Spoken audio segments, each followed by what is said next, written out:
अल्लाहुम्मा सल्ली व सल्लिम अला नबीना मुहम्मदिन व अला आलिहि अस्हाबी अजमईन। अल्लाह रब्बुल इज़्ज़त से दुआ है कि अल्लाह पाक मुझे और आपको और हमारे बच्चों को दीन में इस्तिक़ामत नसीब फरमाए, आमीन। बच्चों के एग्ज़ाम स्टार्ट हो गए। बच्चों की मसरूफ़ियत के साथ साथ हमारी भी मसरूफ़ियत बढ़ जाती है एग्ज़ाम्स के दिनों में, कि उनको लेकर बैठना होता है, उनको लेसन की तैयारी कराना होता है। तो वही सब कुछ चल रहा। और यहाँ पर मैं नाश्ते की तैयारी कर रही थी। पेपर था ना आज बच्चे का, तो उनका लंच ब्रेक नहीं होता, सिर्फ हाफ डे ही होता उनका। तो लंच बॉक्स लेकर नहीं जाते। तो ये थोड़ा सा हेवी सा नाश्ता बना रही थी मैं, ब्रेड पिज़्ज़ा। तो देखिए ये मैं बहुत कम बनाती हूँ ऐसे चीज़ें, क्योंकि मुझे पसंद नहीं है ये सब, और बच्चों को भी अभी तक पसंद नहीं था। मगर अब चूँकि बच्चे बड़े हो रहे हैं और बाहर जाते ना, तो उनके दोस्त वगैरह ये सब चीज़ें लाते, अब उनको देखकर इनकी भी पसंद बदलने लगी। तो फिर मुझे फरमाइश किया कि मम्मा ब्रेड पिज़्ज़ा बना कर दो।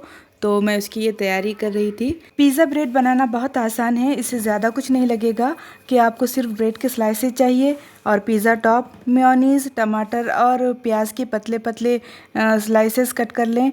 बिल्कुल यहाँ पर मुझे कट करने नहीं आया था, क्यों तो टमाटर बराबर नहीं थे, आप पतले कट करें।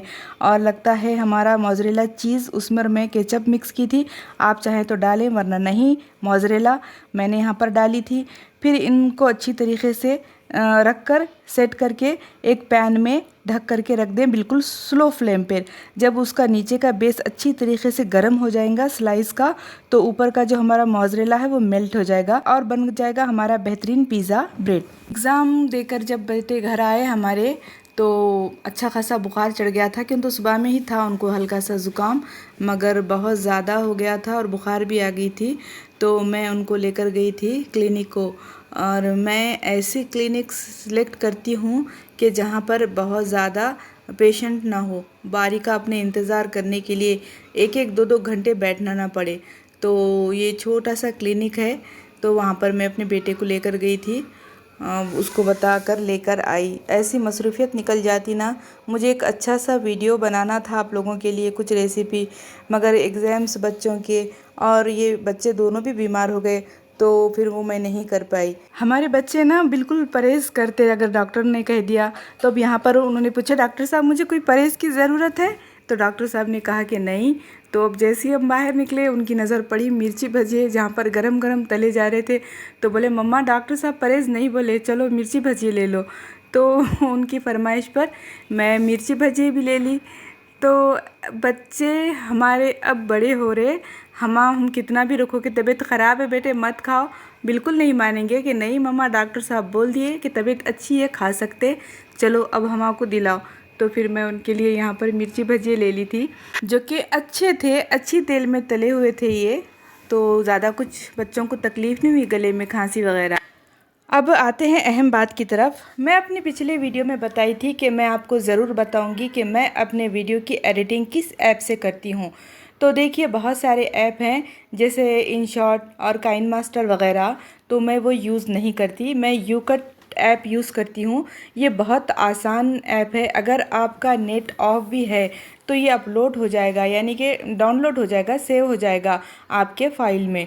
तो आप है कि नहीं, ये यूज़ कर सकते हैं। ये बहुत अच्छा ऐप है, इसमें ज़्यादा हमको परेशानी नहीं होती। काइन मास्टर बहुत हार्ड मुझे मालूम होता। तो ये देखिए मैं जो दोपहर में वीडियो अपलोड की अपना, तो वो मैं आपको सुनाने लगी हूँ, वो इसी ऐप से करी थी मैं सुबह में। खाना जो होती है, ज़्यादा लोगों से मेल जोल करना, इन चीज़ों से एहतियात कीजिए। तो बहुत अच्छा और आसान ऐप है। अगर आप नए यूट्यूबर हैं तो आप इसी का इस्तेमाल कीजिए, ज़्यादा आपको परेशानी नहीं होगी।